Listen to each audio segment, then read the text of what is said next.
journée nationale de la paix, les populations de Bouaké invitées à s'approprier les valeurs de cohésion et de paix, c'est à travers un atelier initié par la CONAGED, la Convergence nationale des jeunes démocrates. Santé, renforcement des capacités des centres de santé de 3 localités dans la région du Poro, l'ONG Souniegnon leur a remis du matériel médical d'une valeur d'environ 20 millions de francs CFA. Et puis culture, théâtre, le théâtre ivoirien toujours vivant et peut encore égayer ses fans, comme ce fut le cas ce week-end à Bouaké à la célébration des 30 ans de carrière de l'artiste Diallo Tikwayi Vincent. Le public a eu droit à la représentation de sa pièce théâtrale intitulée Salle Pétrin. Bienvenue dans cette édition. Merci de votre fidélité à la chaîne de la Nouvelle Vision. 15 novembre 2015, journée nationale de la paix en Côte d'Ivoire. La Convergence nationale des jeunes démocrates a marqué cette journée par un atelier en vue de promouvoir les notions de paix et de cohésion sociale. Ouattara Dieneba, reportage, commentaire Kader Sogodogo. Inculquer les valeurs de paix, de démocratie et de tolérance à la jeunesse ivoirienne pour une Côte d'Ivoire prospère et paisible. Pour répondre à cette exigence, la Convergence nationale des jeunes démocrates, CONAGED, initie des activités à l'endroit des leaders communautaires. Voilà le sens de l'atelier de réflexion initié à Bouaké. Les jeunes et la culture de la paix et la contribution de la médiature dans la résolution des conflits en Côte d'Ivoire sont les 2 thèmes abordés. En tant que structure qui défendons la démocratie et les intérêts de la jeunesse ivoirienne, il était important que nous organisions une activité pour sensibiliser les leaders de la jeunesse, pour sensibiliser les chefs coutumiers et les guides religieux pour leur place dans la résolution des conflits. Pour sa part, le représentant de la médiature, qui a pris une part active à la cérémonie, a instruit l'assistance sur le fonctionnement de son institution dans le règlement des litiges. La mission première du médiateur de la République, c'est de promouvoir l'état de droit, c'est de promouvoir la gouvernance administrative, c'est de promouvoir la cohésion sociale, c'est de promouvoir la paix.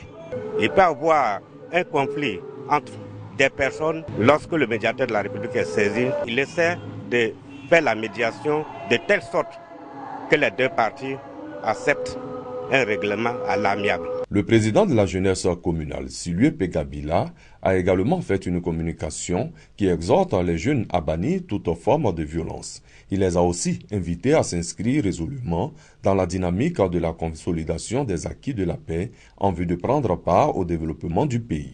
La CONAGED, structure qui œuvre pour la promotion des valeurs de démocratie, a vu le jour en 2010. À Ouangolodougou, plus au nord de la Côte d'Ivoire, les cadres s'unissent pour le développement de leur localité. Ils ont initié une journée de cohésion marquée par des séries de rencontres avec les chefs traditionnels pour leur implication dans la cohésion des ressortissants de Ouangolodougou. Le reportage de Hassan Kane commenté par Kader Sogodogo. Ouangolodougou, dans la région du Tchologo, au nord de la Côte d'Ivoire, veut être au rendez-vous de l'émergence à l'horizon 2020. Cela avec la cohésion sociale entre les filles et fils de la localité. À cet effet, les cadres de Ouangolodougou ont initié une série de rencontres avec les chefs coutumiers de la ville aux 2 frontières. Ils ont invité les garants de la tradition à œuvrer davantage pour l'union entre les ressortissants de Ouangolodougou. Tous veulent voir Ouangolodougou aller de l'avant. Parce que nous avons beaucoup de besoins, nous le souhaitons très bonne santé pour qu'il puisse diriger la Côte d'Ivoire comme il a déjà fait, parce qu'il nous a déjà prouvé qu'il est bon dirigeant et qu'il peut diriger la Côte d'Ivoire d'une manière exceptionnelle. À travers cette manière exceptionnelle, nous prions Dieu, il pense à nous, à notre cité, pour que, en sorte que nous aussi nous prenons le train de l'émergence pour qu'en l'an 2020, nous arrivions tous à bon port ensemble avec le train de l'émergence. C'est dû aux femmes de Ouangolo d'être unies et surtout qu'on s'entend bien, que c'est dans l'entente qu'il y aura beaucoup de choses. Les cadres ont également exhorté les jeunes à entreprendre. Ainsi, ils apporteront leur contribution au développement de leur cité.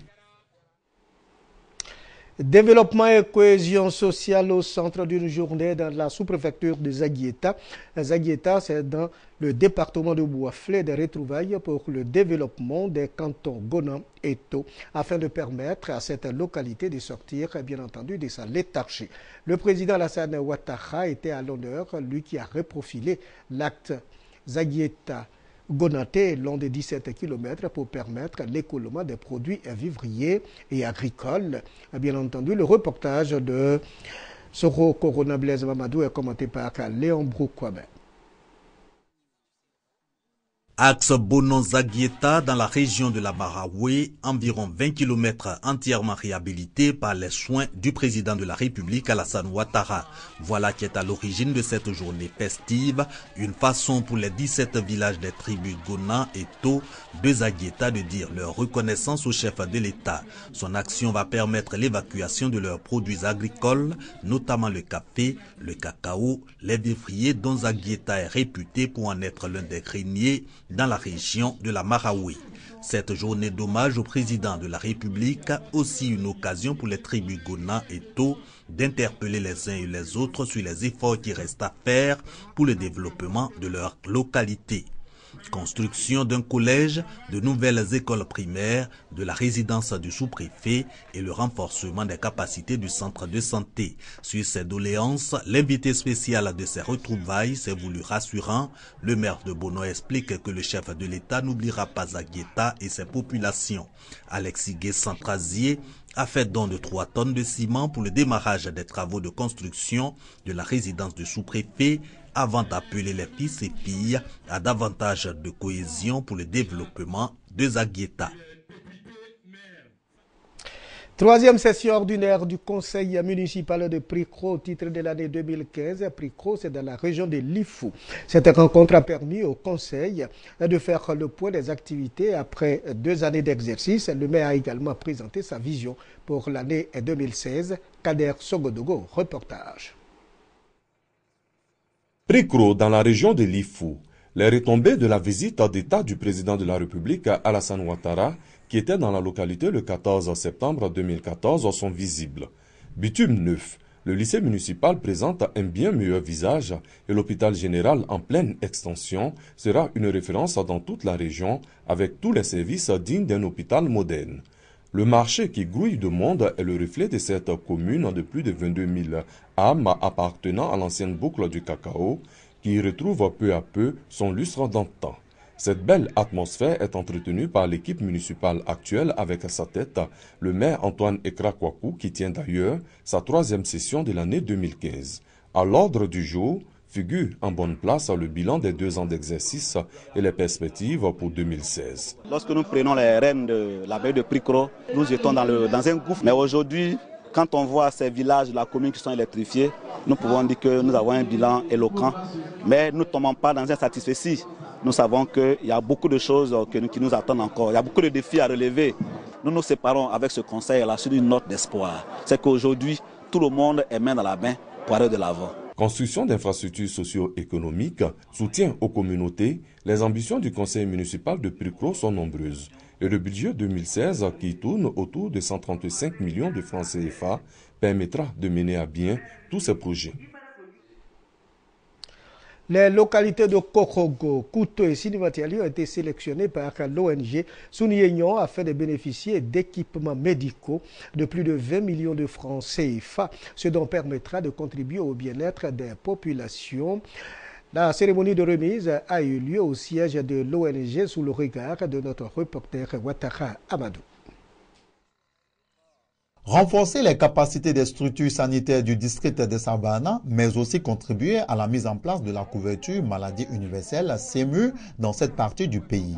Tels sont les objectifs recherchés par l'organisation non gouvernementale Souniénion. Cette ONG vient de remettre plusieurs équipements médicaux aux mairies de Korogo, Kouto et Sinimatiali. Pour le président de son conseil d'administration, cette action vise à aider les centres de santé de ces différentes localités dans leur quête du bien-être des populations. C'était à la demande des mairies de Kouto, Korogo et Sinimatiali qu'on l'a fait.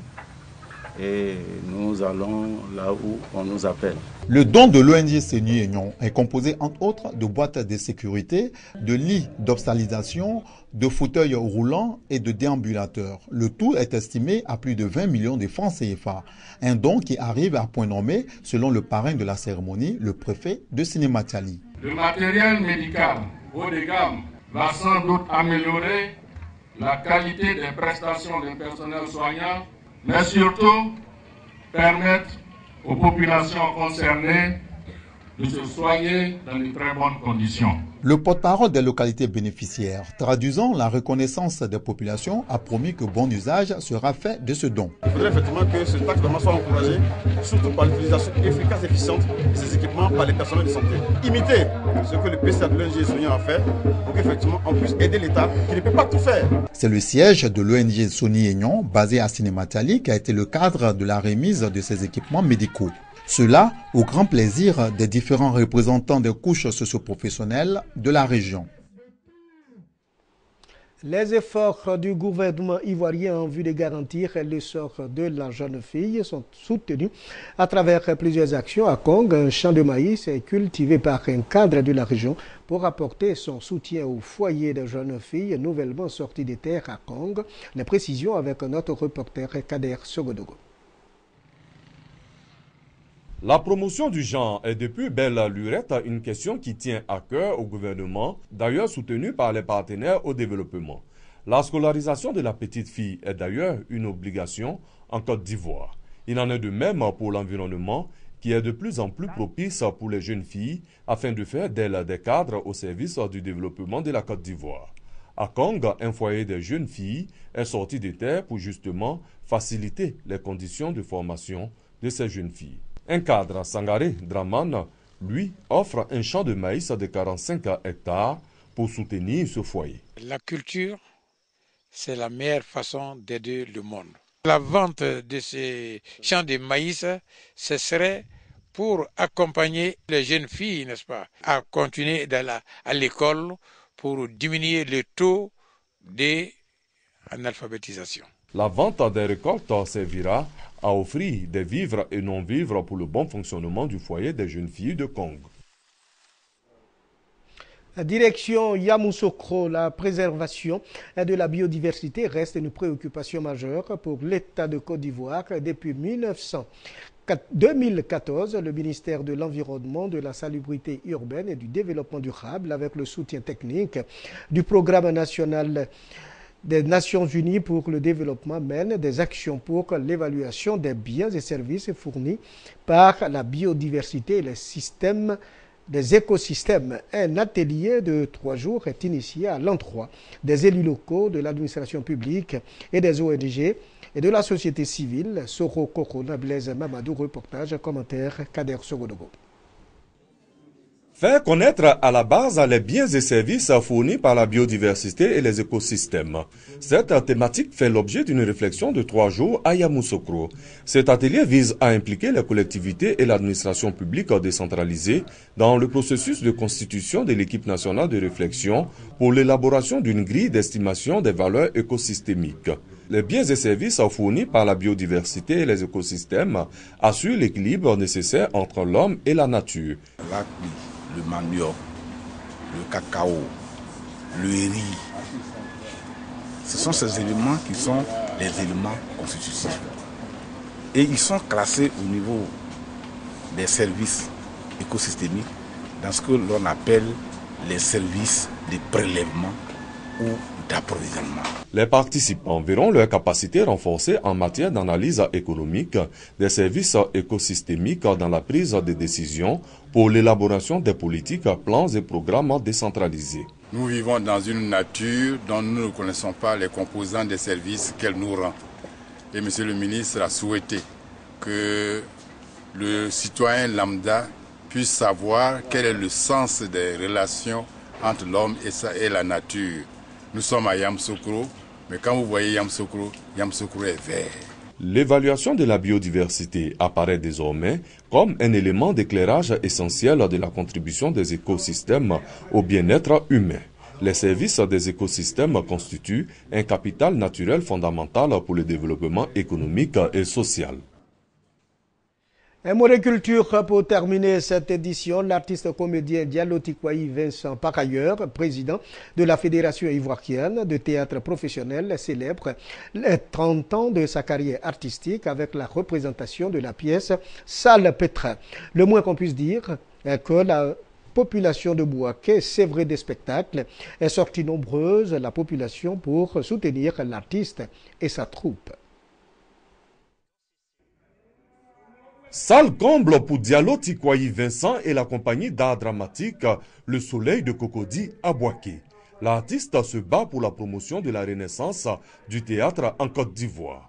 Au centre culturel Jacques Kaka de Bouaké, il présentait sa dernière création intitulée Salpêtrin, qui aborde l'infidélité conjugale. Sur scène, Diallo Tikwayi Vincent a su démontrer qu'il reste un artiste multidimensionnel. Avec lui, l'ensemble des acteurs. D'où cette communion parfaite avec le nombreux public. Un public qui a manifesté sa joie de renouer avec le théâtre. Le théâtre est une bonne chose. Il y a longtemps, on n'a pas eu ce genre de scène. Bon, aujourd'hui, on a eu droit à une belle scène. Ça nous a fait plaisir. La pièce Salpêtrin, je crois que c'est une pièce même qui était passée avant. En tout cas, c'est une pièce qui m'a plu. Et donc je suis venu même avec tous mes amis du service et pour assister à cela. Et c'était bon, c'était formidable. Au Diallo Tikwayi Vincent, la renaissance du théâtre ivoirien est une réalité. J'ai toujours dit que le théâtre ivoirien n'était pas mort. Et ce soir, on a eu la preuve que ce théâtre-là ne peut pas mourir. C'est seulement les espaces qui nous manquaient. Je vais venir au cinéma ivoirien pour lui apporter une belle plume. Une belle plume avec un texte cohérent, un texte équilibré, un texte compétitif au plan international. Le spectacle de Bouaké marque également la célébration des 30 ans de carrière théâtrale de l'artiste Diallo Tikwayi Vincent.